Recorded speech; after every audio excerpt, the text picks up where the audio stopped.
Sahabat bonsai, berjumpa lagi di Bonsai Tanah Jawi. Nah, kali ini kita akan melihat perkembangan asem ya.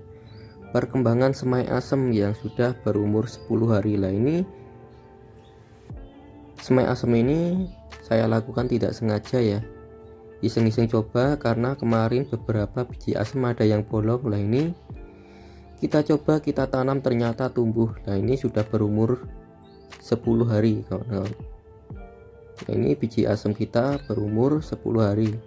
Nah, ini kita iseng-iseng nanam di sebelahan dengan tanaman-tanaman lain ya. Nah, ini ternyata sudah tumbuh ya. Ini sekitar 10 hari bisa kita lihat ya. Nah, buat sahabat bonsai yang baru datang di channel Bonsai Tanah Jawi, bisa subscribe dulu ya. Ini Bonsai Tanah Jawi akan mengupas tentang semua yang berhubungan dengan tanaman dan bonsai. Nah, ini biji asam jawi. Nah, terima kasih sudah menonton video ini. Sampai jumpa di video selanjutnya.